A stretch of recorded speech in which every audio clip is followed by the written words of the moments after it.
Say on streets. Our streets. Say on streets. And Maine it. Right. Maine it. Whose streets? Our streets. Word on the beat, word on the beat, word on the beat. Time after time after time after time after time after time after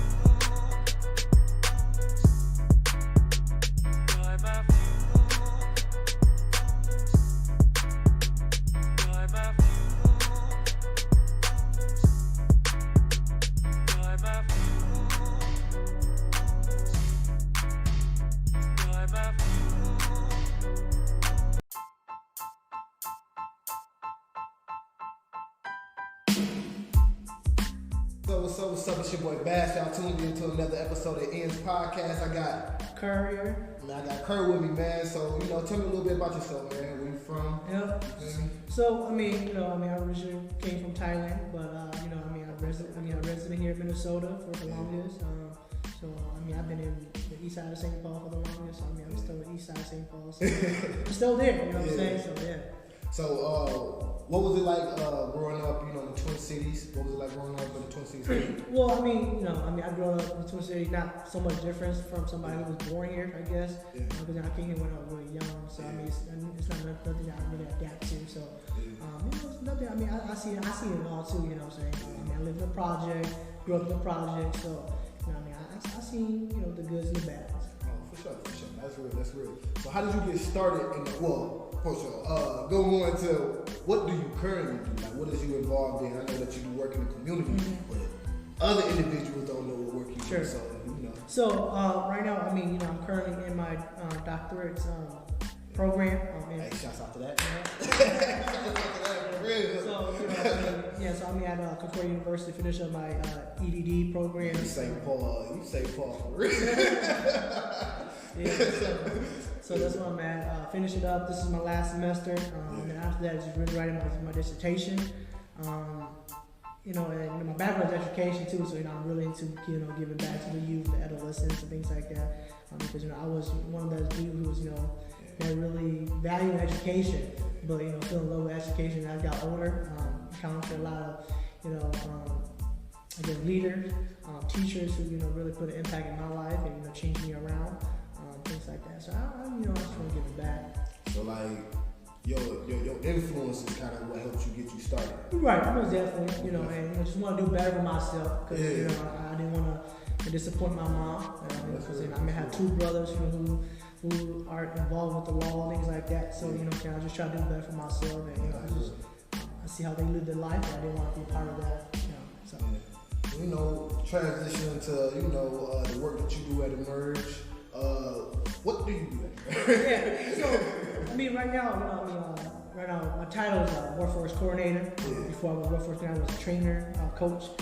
So that means I was just helping people, be enrolled into a training program at Henry Technical College. And then I work my way towards to be a restore coach. And with that, I work directly with the OJP grant, the Office Justice Program grant, and I help with people who are incarcerated at the ACF Adult Correctional Facility in Plymouth. So I was really helping them out, doing work readiness job, getting them employed that, building goals and objectives for themselves so they can be successful once they are post-release. With that work that I've been doing, I guess I got put into this role as a workforce coordinator. So kind of just overseeing, the work, similar to work what I have experienced, and making sure that we are touching base with the community here in the North, and just anybody who needs assistance for whatever they're doing as far as employment and career wise. No, that's real. Damn, that's what's up. Like, so how did you find your way to that path? Because I know that you you was touching on you want to basically better yourself, but you want to better the community. You touching on the youth and with the work that you're doing, being a workforce coach, the training, basically you helping develop our future workforce. Sure. You feel me? And helping a lot of individuals that probably didn't know or but just seeking that, like just seeking that, Sure. Like that assistance. Sure. So like, what kind of drew you, to that path? Okay. Yeah. So, I mean, funny story is that, my background again is education. Yeah. So when I was done with my undergrad, I was a paraprofessional. So I was working with special needs students. Yeah. And then after that, I was in my master's program in counseling. Once I finished that up, I had to quit that job or that profession, and then I went to become finish up, and I had to do an internship through Minneapolis Public School for the Office of Successful Student Achievement. Yeah. So with that, and then once I'm done, I was just looking for employment. I was just, again, I'm human. So I need money. I need income. Gotta pay my school loans and all these stuff. Yeah. So, I happened to ponder from Emerge. And when I was looking at Emerge, I was like, oh man, they're doing closer to what I want to do. Yeah. Although it's not in a school setting, it's closer to what I'm passionate about. It's helping people at the end of the day. That's why I found Emerge, and that's where it took off. Man, so it sounds like, your purpose and I guess what your goal is, that's what the question going to be. But it sounds like your purpose, you feel me, is helping, and you feel me, just, man, you want to help. Right. You want to help. So what's, I feel like you touched sort of on the end goal of what yourself is, and just the end goal of what you want your work or your legacy. Mm-hmm. Like, so I feel like for what you were saying, the end goal is you want to help. Right. But the end goal for you is helping the youth. Right. Like long story short, you want to get to a certain position where you can have an impact on youth. Exactly. That's dope. Exactly. And that's the reason why that's the reason why I took on this position. I want to build more experience and have more experience for myself. Yeah. Because every time people talk to me like, oh man, you're so young, or you're so young and you don't have enough experience. When I'm looking for a position that's a lot higher than what I make, because I think I have the knowledge, and I just have so many ideas that I want to employ, but I can't. Got the experience, but just Right. They just don't got it down on paper. Maybe that's what it is. Again, the end of my goal is to really build a school for the community. Yeah. And when I say the community, I want to build a school for people who have similar experience as I do, where the teacher really values the students like me. As when I was going to school, I didn't feel like I was really valued because I wasn't the smartest.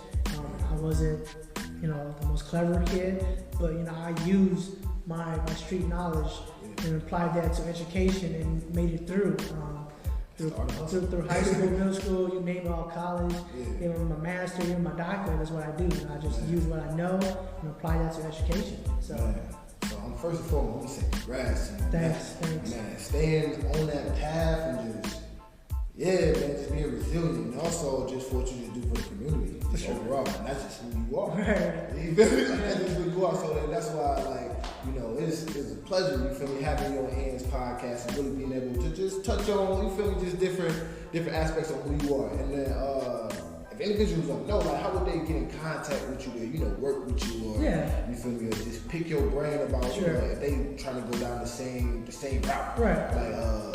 Is it a certain time, place, or something that can hit you up at? Yeah, well, they can always come to Emerge. I'm always here Monday through Friday, and they can stop in here anytime. We don't even have something about my work related, but what I would like to get at and what they would like to get at. It don't matter. They can come here, we can set up a time and just go and have a chit chat about not my work related. Yeah, no. I know what you mean, but more so about their work. Right, exactly. And then from there on, we can always collaborate, things like that outside of work.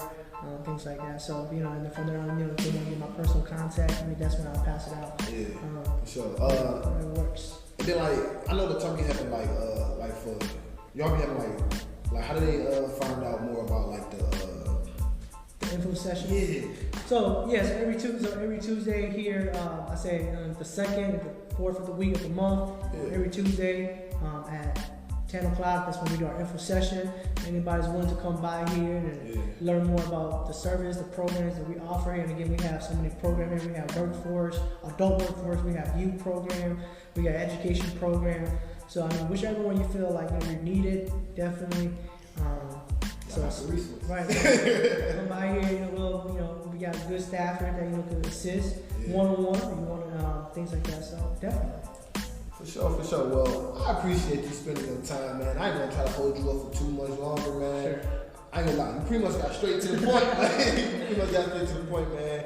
You pretty much just went over just who you are as a person, man, and just what's your whole outlook, man, and what you trying to do, man. Hey, I commend you on that. You feel me? And we all about making the most out of our current circumstance, and that's what it's really all about, man. Because that's I feel like it's a mindset, so you're thinking. Oh yeah, for sure. It is. Play the hand you do. Right. It's the talent, right? Yeah. Like the great Kobe says, it's the talent. So you gotta What? keep it hustling. So. Oh yeah, most definitely, man. So y'all tune in to Ends Podcast, man. But we about to get ready to tune out. If y'all want to catch up with him, y'all heard what he said. Come to the info session on Tuesdays, and then is there anything that you want to say? No, just come by, swing by. If you want to learn more about the program itself, or me as an individual person, feel free. And you need some guidance, I'm here to assist. I'm not holding back, so come. Yeah, for sure, man. So we're gonna be looking forward to seeing some of y'all faces. So